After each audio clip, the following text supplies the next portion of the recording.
모압에 관한 경고라. 하룻밤에 모압 알이 망하여 황폐할 것이며 하룻밤에 모압 기르가 망하여 황폐할 것이라. 그들은 바잇과 디본 산당에 올라가서 울며 모압은 느보와 메드바를 위하여 통곡하는도다. 그들이 각각 머리카락을 밀고 각각 수염을 깎았으며 거리에서는 굵은 배로 몸을 동였으며 지붕과 넓은 곳에서는 각기 애통하여 심히 울며 헤스본과 엘르알레는 부르짖으며 그들의 소리는 야하스까지 들리니 그러므로 모압의 군사들이 크게 부르짖으며 그들의 혼이 속에서 떠는도다.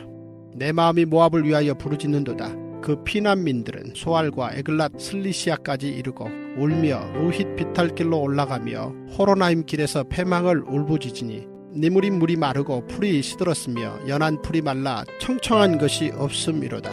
그러므로 그들이 얻은 재물과 쌓았던 것을 가지고 버드나무 시내를 건너리니 이는 곡성이 모압 사방에 둘렸고 슬피 부르짖음이 에글라임에 이르며 부르짖음이 부엘 엘림에 미치며 디몬 물에는 피가 가득함이로다. 그럴지라도 내가 디몬의 재앙을 더 내리되 모압에 도피한 자와 그 땅에 남은 자에게 사자를 보내리라.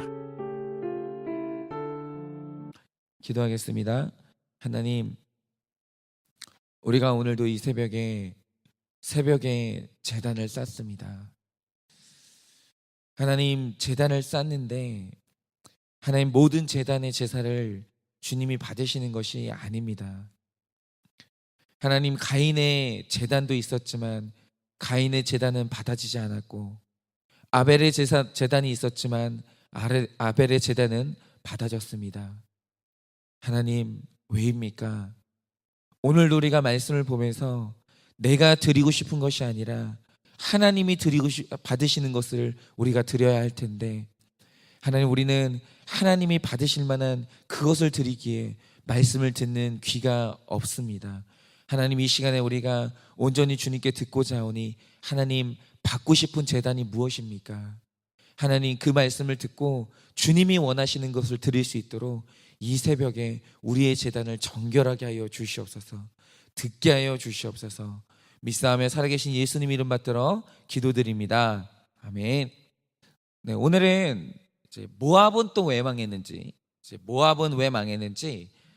그 이유를 이제 설명해 주시는데 오늘도 이 말씀을 주시는 이유는 딱 하나죠. 그것은 뭐냐면 너희는 모압 되지 말라는 거예요. 너희 안에 모압을 보라는 거예요. 그래서 오늘도 이 말씀은 나에게 주시는 말씀이고 내가 모압이기 때문에 오늘 이 말씀을 우리가 들어야 되는데 이 모압의 모습에서 우리가 반드시 봐야 될 내 모습이 뭐냐면 죄에 대한 잘못된 반응이에요. 죄에 대한 잘못된 반응. 일단 오늘 모압에 대해서 설명하려면 1절 말씀을 봐야 되는데요. 1절은 이렇게 시작합니다. 모압에 관한 경고라. 하룻밤에 모압 알이 망하며 황폐할 것이며 하룻밤에 모압 기르가 망하여 황폐할 것이라. 여기서 알은 이 모압의 수도에 행하는 이제 도시 이름이 알이고 기르도 그 다음으로 유명했던 이 모압의 도시를 이제 말하는데 하룻밤 만에 모압 알이 망했고 하룻밤 만에 모압 기르가 망했다는 거죠. 그런데 여기서 두 번 반복되는 말씀이 뭐냐면 그게 하룻밤이라는 단어입니다. 하룻밤에. 그러면 하나님이 자꾸 하룻밤에라고 말씀을 하시는데 그럼 이 하룻밤이라는 의미가 뭘까? 이거 한번 큐티를 하자면 이 모압이라는 나라가 되게 재미있는 특징이 하나 있습니다. 그게 뭐냐면 나라의 크기가 놀랄 만큼 작아요. 그러니까 얼마나 작냐면 그래도 한 나라잖아요. 나라인데 면적이 어느 정도냐면 가로 세로가 48km밖에 되지 않아요. 가로 세로가. 그러니까 이게 얼마나 작은 면적이냐면 여러분 예를 들어서 성남시가 있잖아요. 그럼 그 안에 더 작은 행정구역으로 분당구라는 지역이 있는데 여러분 모압이요 분당구보다 작아요.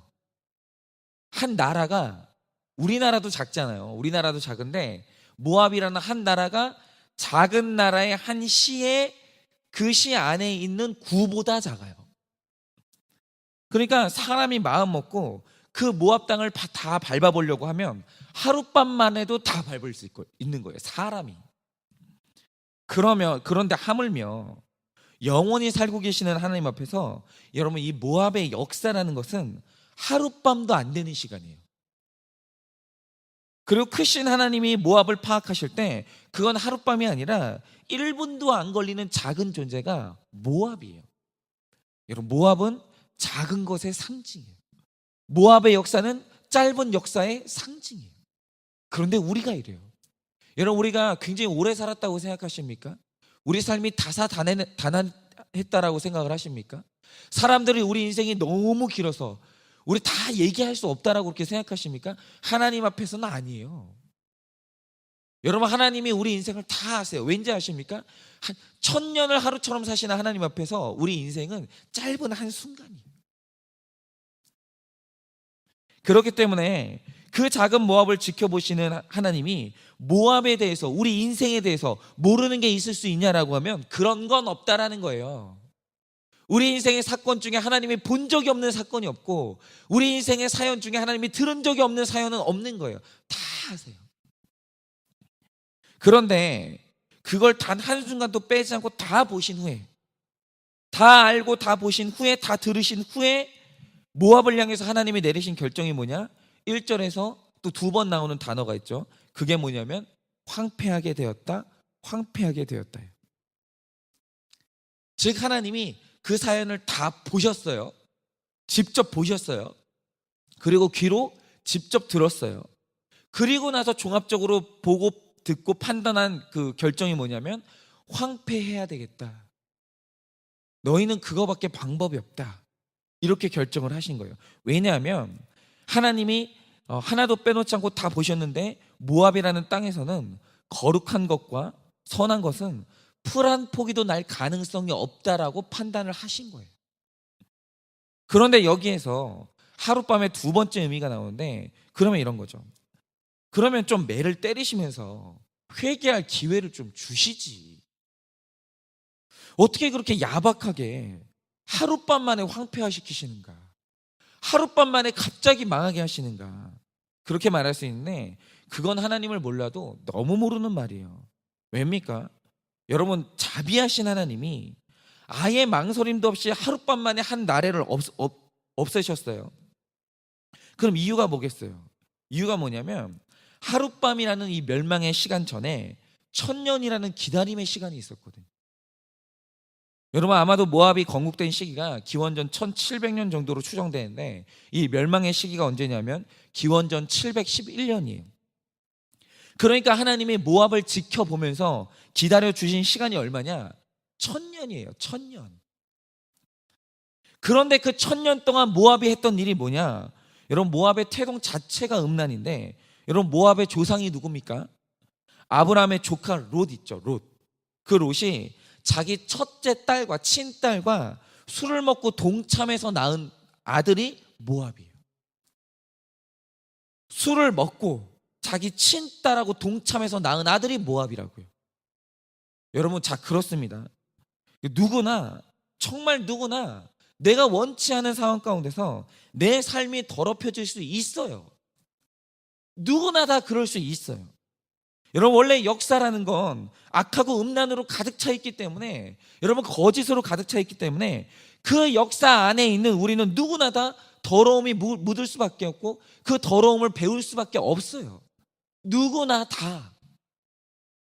그런데 이사야서를 통해서 하나님이 그런 나에 대해서 오직 하나 약속하시는 게 뭡니까? 네가 내게 오기만 하면, 나한테 와서 네 더러움을 보여주기만 하면, 고백하기만 하면 너희 죄가 주홍 같을지라도 눈과 같이 희어질 것이고 진홍과 같이 붉을지라도 양털같이 희어진다라는 거예요. 여러분, 하나님 앞에서 회개의 능력 앞에 깨끗해지지 않는 인생은 없어요. 그걸 원하셨어요. 하나님이 인생을 향해서, 모든 나라를 향해서 하나님이 딱 하나 원하시는 게 있다면 그게 뭐야? 회개입니다. 다른 건 안 원하세요. 다른 거 하지 마세요. 제발 여기 와가지고 종교 행위 하지 마세요. 하나님이 원하시는 건 종교 행위가 아니에요. 하나님이 원하시는 것 딱 하나예요. 언제나 하나. 1000년 동안 원하시는 거 하나. 그게 뭐냐면 회개예요. 그런데 여러분, 1000년 동안 모압이 걸어온 길이 뭔지 아세요? 여러분, 출애굽기라는 건 성도가 걸어가는 구원의 여정을 의미하는데, 그 길에서 사사건건 택잔을 막아서고 음란으로 유혹하고 악한 말로 저주했던 나라가 어딘 줄 아십니까? 그게 모압이에요. 그래서 하나님이 선언하신 게 뭐냐면, 모압은 여호와의 총회에 들어오지 못할 것이고 이스라엘 백성은 그 누구도 그들의 형통에 대해서 기도하지 말라고. 여러분, 하나님이 중보 기도를 진짜 좋아하시거든요. 그런데 하나님이 유일하게 중보 기도를 막으신 민족이 있어요. 그게 어디냐면 모압이에요. 그렇게 악한 민족이에요. 그런데도 불구하고 그래도 그들이 돌이키면 받아주려고 준비를 하는데, 결국 마지막 순간까지 이들이 한 짓이 뭔지 아십니까? 그모스를 그들의 신으로 택하면서 살아있는 자기 자식을 산채로 태우면서 그모스에게 제사를 하는 거예요. 여러분, 이게 1000년 동안 그들의 회개를 기다리신 하나님의 인내에 대한 모압의 응답이었어요. 여러분, 하룻밤 만에 이들을 멸망시키는 하나님이 야속합니까? 그런 말 하지 마십시오. 여러분, 하나님의 기다림은 1000년이었어요. 1000년. 사람들은요, 하나님이 나를 치실 때 하나님 어떻게 이럴 수 있습니까? 라고 그렇게 항변을 해요. 그런데 그런 말씀 하지 마세요. 하나님의 기다림은 훨씬 더 길었어요. 얼마나 많은 기회를 주셨는지 몰라요. 그러니 여러분, 기다린 시간이 길었기 때문에 심판은 신속한 거예요. 그런데 이 하룻밤의 심판 가운데서도 하나님이 하룻밤의 시간을 주시면서 또 외치시는 게 있어요. 그게 뭐냐면 마지막까지 이렇게 말씀하십니다. 제발 회개하라고. 내가 원하는 건 그거 딱 하나니까 회개하라고. 그러면서 부르짖으시는데, 그런데 그 하룻밤 사이에 그들이 마지막 기회에서 했던 행동이 뭔지 아십니까? 이게 중요한데, 사람의 심리는요 이상해요. 자기를 보호하는 심리가 있어요. 자기를 되게 아끼는 심리가 있습니다. 그래서 사람은 내가 공격받고 있다, 그리고 내가 수치를 당할 것 같다, 내가 위험해지고 있다, 사람들한테 내가 뭔가 악평을 들을 것 같다, 그런 무의식 안에서 발동되는 게 뭐냐면 방어 기제가 발동이 돼요. 그런데 이 모압의 문제가 뭐냐? 죄를 심판하시는 하나님 앞에서 회개가 아니라 또 방어 기제가 발동이 되는 거예요. 그래서 죄에 대한 심판의 하나님 앞에서 이들이 제일 먼저 달려갔던 곳이 어디냐? 디본 산당인데, 이 디본 산당은 그모스 신이 있는 곳이에요. 그런데 여러분, 그모스 신이 어떤 신인지 아십니까? 이게 바로 전투의 신이에요. 그러니까 이런 겁니다. 말씀이 나를 향해서 죄인이라고 하면서 내 죄를 공격해요. 하룻밤 만에 내 죄를 무너뜨리려고, 황폐화시키려고 이제 드디어 복음이 나를 이제 치기 시작하는 거예요. 그게 나를 향해서 죄인이라고 하는데, 그때 복음하고 제일 먼저 달려가는 곳이 어디냐? 그때 복음하고 싸우시는 분들이 있어요. 제가 가정사역을 하면서 되게 많이 목격했던 게 뭐냐면, 저는 이제 그런 방법은 제가 이제 좀 자제를 시키는데, 남자들이 이제 몰래 이제 바람을 피울 때가 있어요. 그러면 여자들은 참 예민한 게 뭐냐면 남자의 바람의 냄새를 맡아요. 기가 막혀요, 그럴 때. 그러면 그때부터 하는 게 뭐냐면 여자들은 그때 말 안 해요. 조용히 증거를 수집하기 시작해요. 빼도 박도 못하게. 그러면서 어느 날 아내가 결정적인 증거 있잖아요. 결정적인 증거. 이날 남편이 했던 거짓말에 대해서 결정적인 증거를 다 모아난 다음에 그걸 들이대면서 죄를 물어요. 그럼 여러분, 남자들이 빼도 박도 못하는 증거 앞에서 미안하다고 할 것 같잖아요. 근데 아니에요. 그때 많은 사람들이 빼도 박도 못하는, 나를 죄인이라고 말하는 빼도 박도 못하는 증거 앞에서 제일 먼저 달려가는 산당이 어딘지 아세요? 그모스 산당. 도리어 싸움을 시작하는 거예요. 오히려 이제 아내한테 화를 내는 거예요. 내가 왜 바람 피운 줄 알아? 네가 나를 외롭게 했잖아. 네가 언제 나를 가장 대접해 줬어. 이런 식으로 있잖아요. 하나님 앞에 성전으로 달려가는 게 아니라 그모스 산당으로 달려가면서 싸움을 시작하는 거예요. 그런데 이것이 바로 모압의 첫 반응이에요. 하나님이 죄를 물으시는데 싸움의 신인 그모스에게 도망을 가는 거예요. 그러면서 항변을 하는 거예요. 싸우기 시작하는 거예요. 그런데 그걸로 됩니까? 안 돼요. 해결이 안 되는 거예요. 근데 그걸로 안 되니까 그 다음에 한 행동이 뭐냐면 머리카락을 밀고 수염을 깎으면서 굵은 배로 막 몸을 동이면서 울기 시작하는 거예요. 그런데 이게 뭐냐면 사람 앞에서 불쌍한 척해서 상황을 모면해 보려고 하는 거예요. 그런데 여러분 중요한 사실이 있어요. 그게 뭐냐면 사람 앞에서 불쌍히 여김받는다고 내 죄가 없어지는 게 아니에요. 여러분 불쌍함으로 사람을 설득하지 마세요. 아무 의미 없는 말이에요. 여러분 구원은 오직 하나님이 나를 불쌍히 여겨주셔야 얻는 게 구원인 거예요. 사람한테 불쌍히 여김받는 거 아무 소용없어요. 하나님은요 회개해야 불쌍히 여겨주시면서 안아주세요. 여러분 하나님한테 불쌍히 여김받으십시오. 그러면 다 해결돼요. 언제나 성경 안에서 하나님이 불쌍히 여기는 사람마다 기적이 일어났어요. 회복이 일어났어요. 그런데 하나님이 불쌍히 여겨주시는 사람은 딱 하나예요. 회개하는 사람, 죄를 인정하는 사람이.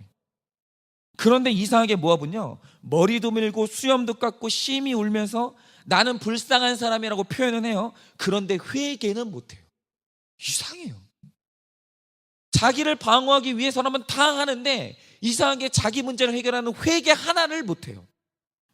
나는 죄인이라는 이 고백이 안 되는 거예요. 여러분 그 외에도 여러 행동을 했는데 이 모압을 보면 이 한마디를 할 수 있는 거예요. 결론적으로 그게 뭐냐면 모압은 자기 죄를 가리기 위해서 회개 빼고는 다 하는 불택자인 거예요. 참 그런 것 같아요. 참 죄가 사람을 진짜 수치스럽게 하나 봐요. 이것 빼고 다 하는 거예요. 이것 빼고 죄를 인정하는 회개 빼고는 다 하는 거예요. 그게 이제 저의 모습인 거죠. 그래서 제가 이제 이 모함에서 저를 봐야 되니까 나는 내 죄를 숨기는 방어 기제가 뭔가 이제 묵상해 봤거든요. 제가 발견한 게 뭐냐면 저는 사람들 앞에서 제 죄를 가리기 위해서 하는 게 뭐냐면 회개가 아니라 자책을 하는 교묘한 방어 기제가 있어요. 그럼 이 자책이 뭐냐? 이게 뭐냐면 진짜 죄를 회개하는 게 아니고요. 이게 회개랑 가장 비슷한 행위가 이 자책인데 이를테면 이런 거죠. 제가 아내한테 이제 어떤 실수를 했어요. 그러면 제가 제 아내를 알거든요. 그래서 제가 하는 게 뭐냐면 아내가 나한테 화를 내기 전에 제가 먼저 저를 막 치는 거예요. 아유 나는 쓰레기야. 나는 밥 먹을 가치도 없어. 나 죽어야 돼. 그러면서 제 아내 앞에서 제가 먼저 저를 막 치는 거예요. 그러면 아내가 보다가 처음에 화를 냈다가 속아요. 아 괴로워하나 보다. 그러면서 저한테 아유 그래 다시는 그러지 마. 그러고 이제 넘어간단 말이죠. 그러면 제가 속으로 하는 행동이 이거예요. 그게 뭐냐면 아유 살았다. 이게 뭐냐면 교활한 자책이에요. 사실 있잖아요. 제가 그렇게 저를 치면서요 죄에 대해서 애통한 마음이 없어요. 죄 지었다는 생각도 없어요 사실은. 그런데 인간의 책망을 한번 모면해 보려고 회개하는 척하면서 그 순간을 모면하는 저의 액션인 거예요. 그 교활함. 그런데 이 모습이 뭐냐면 회개 빼고 뭐든지 다 하는 모압인 거예요. 어떻게든 그 순간만 모면해 보려고 하는 거예요. 여러분 안에는 어떤 방어 기제가 있습니까? 그런데 여러분 그 죄를 아무리 방어해봤자 하나님의 심판은 피할 길이 없어요. 여러분 그래서 해결되는 게 아닙니다. 여러분 우리 죄에 대해서 살 길은 딱 하나밖에 없어요. 회개하셔야 돼요. 여러분 방어하지 마세요. 제발 변명하지 마세요. 여러분 회개하세요. 이건 제가 저한테 하는 말이에요. 자꾸 이유를 대지 마세요. 그게 바로 이 모압이 했던 행동이에요. 여러분 회개하세요. 설명하지 말고 회개하세요. 그러면 인간이 아니라 하나님이 불쌍히 여겨주시고 완벽하게 우리를 회복시켜 주실 줄 믿어요. 여러분 내가 회개하고 내 죄를 드러내면 사람들이 나를 우습게 볼 것 같습니까? 사람들이 나를 멸시할 것 같습니까? 여러분 지금도 제가 사실은 그 스승의 날을 개인적으로 되게 중요하게 생각하거든요. 왜냐하면 제가 오늘날까지 여기 있기까지 제 스승이 없었으면 제가 여기 없었다라고 저는 믿기 때문에 제가 스승의 날을 되게 중요하게 생각하는데 그래서 제가 스승이라고 생각하는 분들한테 늘 이제 15일이 되면 꽃을 이제 다 보내요.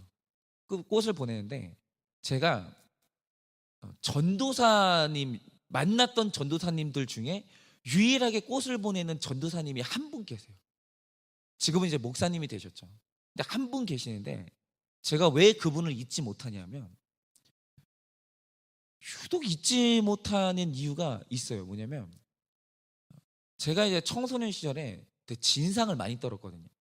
그러니까 한 번도 어릴 때 자존심이 세가지고 자존감은 약한데 자존심이 세가지고 전도사님들이 저를 훈계하면 한 번도 그걸 인정했던 적이 없는 것 같아요.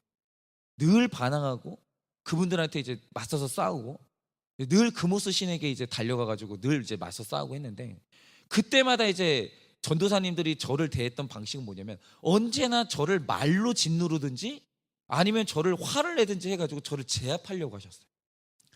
그게 이제 제가 만났던 모든 스승들의 모습이었거든요.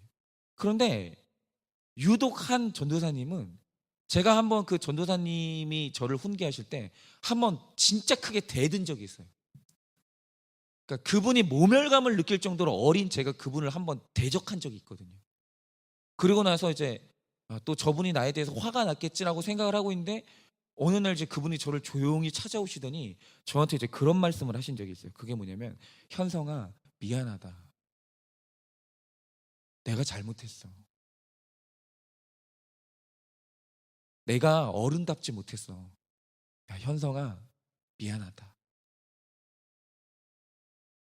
근데 이상해요. 어른이 되고 제가 사역자가 됐잖아요. 그게 안 잊혀져요.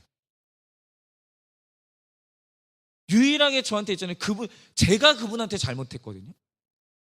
제가 그분한테 대들었거든요. 근데 그 많은 전도사님들 중에서 유일하게 저한테 미안하다고 했던 분이 그분 한 분이에요. 근데 이상한 게 뭔지 아세요? 안 잊혀져요. 그리고 자꾸 시간이 지나면 지날수록 자꾸 느껴지는 게 뭐냐면 어떻게 그렇게 할 수 있었지? 그리고 제가 만났던 전도사님들 중에 제일 위대하고 제일 성숙했던 분이 그분이라는 사실에 대해서 자꾸 안 잊혀지는 거예요. 그 제가 나이가 들면서 자꾸 고개가 숙여지니까 제가 5월 15일이 되면 늘 제가 전화하고 찾아가고 꽃을 보내는 분이 그분 한 분이에요. 네. 여러분 회개하십시오. 여러분 회개는 하나님이 받으시는 유일한 능력이고 회개는 사람 앞에 위대하게 서는 유일한 방법이에요. 가리지 마시고 방어하지 마시고 변명하지 마세요. 오늘 하나님께서 회개해야 될 죄가 있다면 그냥 넉넉하게 회개하세요. 오늘 하나님께서 회개하는 그를 가장 귀한 성도라고 보시고 우리를 하나님께서 다 품어주시고 우리를 회복시키실 줄 믿습니다.